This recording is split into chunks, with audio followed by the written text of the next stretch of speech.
The COVID-19 pandemic saw disinformation and misinformation run rife, but over time, some conspiracy circles have switched their focus towards extreme climate change denial. And now we're seeing it with Cyclone Gabrielle. Dr. Sanjana Hattotuwa from the Disinformation Project joins us now for more on this. I almost can't believe it. Some people think that a plague of locusts type thing has been sent down by politicians. There are conspiracy theories about the death toll that's not being given to the public. How has this happened to us?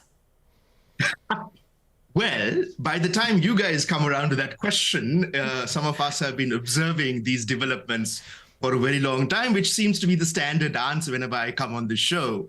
So it's not surprising to the Disinformation Project that we are at the stage we are, but there is some violence in trying to explain it in a few seconds. It's a bit like, trying to explain a Puccini opera in 30 seconds. You can do it.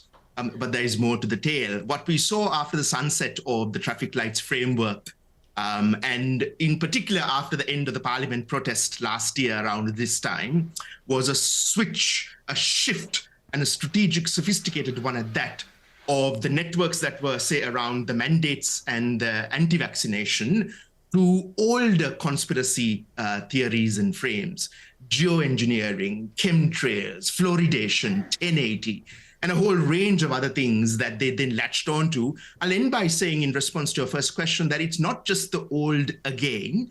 These are networks, individuals. These are strategic, very strong, highly sophisticated networks that are following a foreign script and have been emboldened by their success during the pandemic, that they're now leveraging for the purposes of disinformation, including around Cyclone Gabrielle, but also previously around the flooding in Auckland, and every imaginable natural sudden onset disaster or climate change that will occur in months and years to come.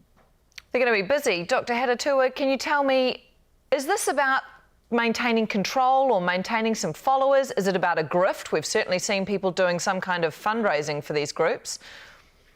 Well, it's about climate change denialism leading to the entrenchment of individuals in those networks as the saviors and those who have a handle on the truth, who can then give meaning to people who are suffering as a consequence of not preparing for, or not believing in, or not doing the investments around what is needed to address what is an existential crisis for all of humanity, leave aside Aotearoa, New Zealand. So it's about that. It's counterintuitive, and listeners might find this hard to grasp. It's about pushing back on everything that I am saying right now and what you would put out, and this program, when it goes out on disinformation networks, and then saying, hey, look here, we are here to help. Listen to us. We are coming with the convoys. Don't trust the Red Cross. Don't trust the government. Don't trust NZ Civil Defence. Don't trust anything that the mainstream media says, because we have a handle on it and we will help you.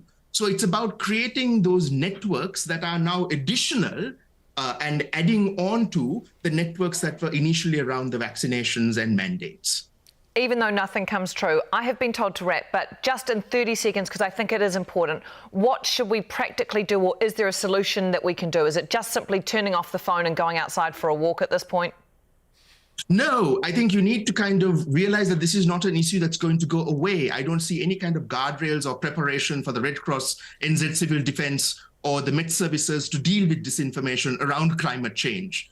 We have been through the pandemic. We know that this is real, not just with the biological, but with the infection of the mind. And this is now very real in terms of its impact on climate change and the environment.